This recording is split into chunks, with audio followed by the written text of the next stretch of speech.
wanted to take a moment to share something as I prepare for the launch of my book, Your Time to Rise, which comes out next Tuesday, January 14th. And I want to share this because I think it's important that we stay honest about how things really go so we can start really challenging our perception of how something is going for someone and then comparing that to our real lives. I feel really strongly about that.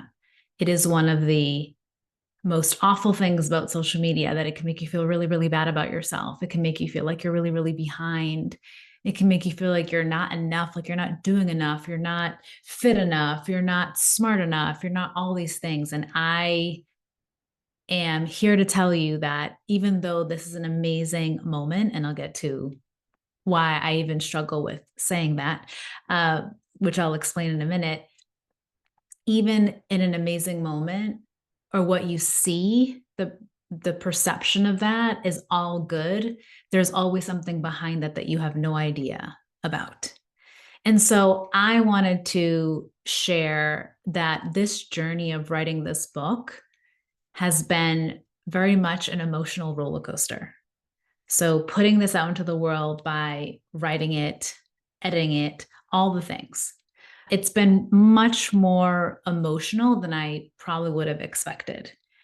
Writing a book, look, it's not for the faint of heart. It's no joke. It's exciting. It's really exciting. And it's also really humbling. Throughout the process, I had so much negative self-talk when I was writing the book, especially in the beginning and towards the middle. And that's something that tends to show up for me whenever I'm doing something that is new or I'm stepping into something that is unfamiliar. Like I haven't done it before. I haven't had any reps with it. I haven't had practice with it. And my brain goes a little berserk. I have a lot of negative thoughts that come in, like, who am I to write this book? This isn't good enough. Your writing is never going to measure up to all those other authors that you respect and you have found their work so impactful. Or the thought, no one is going to care about this. Who cares about what you're writing? It was such a constant inner battle. I know where it comes from. It's that part of me that really, really wants to, it's that part of me that wants to protect me from potential pain, from potential hurt. It's just trying to keep me safe. It's trying to keep me safe from judgment, from disappointment, from rejection. And I learned to recognize what it is. And that's a pattern, right? There are things that I've done in the past where I've had such crippling negative self-talk and had to move through that. And I actually didn't have the language I have now for that. But I mean, years and years ago when I would have that, especially earlier in my career, having to move through that.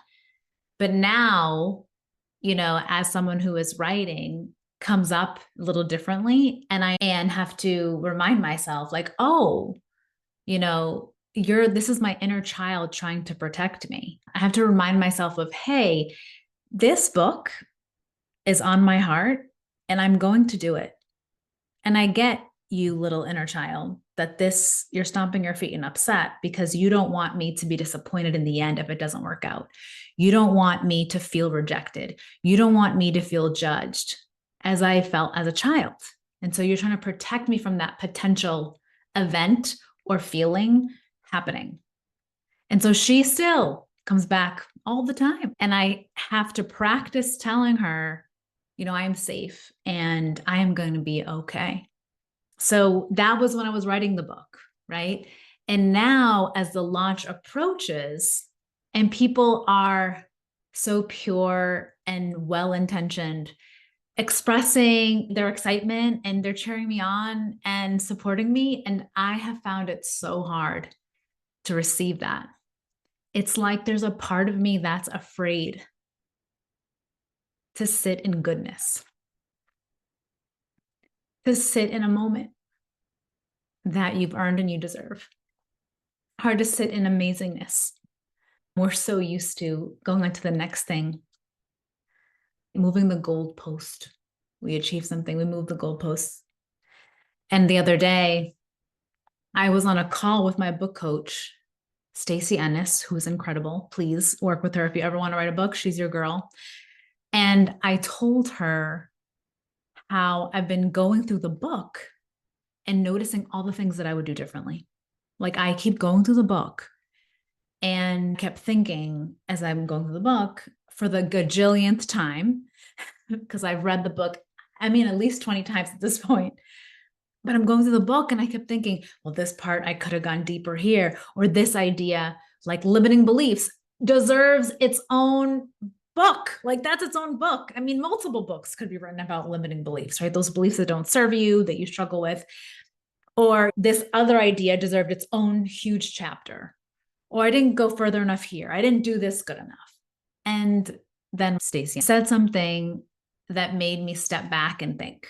Like it gave me that moment of pause, which we all need. And she said, Eddie V, I'm going to share something with you. And I'm like, okay. And she said, this is not a time to play small and contract. I'm like, she saw right through me. She was like, oh, I see what you're doing. You are about to play small. And nope, we're not doing that. She said, this is a time to play big, to expand, and to fully be in this moment. And she was right. And she was also right that this is what I teach. This is what I coach on. This is what I help other people do, to be full, expansive, expressed, being their true selves, sitting in a moment and saying, yes, I deserve it. Yes, I earned it. So later that day, while driving to pick up my kids from after school, the emotion of all of it sank in of what she had said to me. And I got emotional, here because I realized that this is my moment to stand fully in my expression, to celebrate what I've created, not because it's perfect,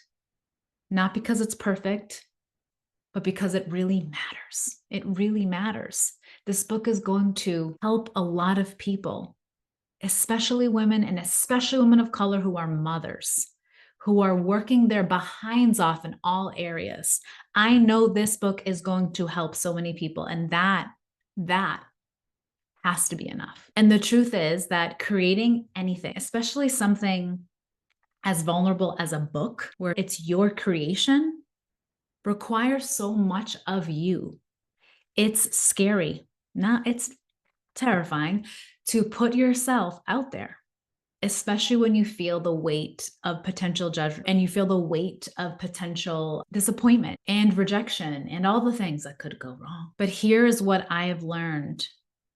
I've learned that when you hold back to protect yourself from potential pain down the road that may never come, or that might, let's be honest, you also close yourself off from all the good, from the joy, the excitement, the celebration. You essentially close yourself off from connection and from allowing people in to share with you in this incredible moment or whatever you've achieved. So I'm choosing differently. I'm choosing to really embrace this moment.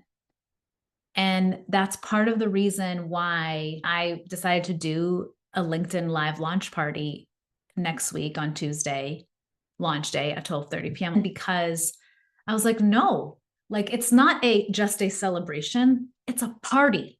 There's a difference. When people say party on LinkedIn, they're probably like, oh my gosh, what is this? Yeah, it's a party. It is a party to celebrate something. We don't do that enough. I don't do that enough. I just don't.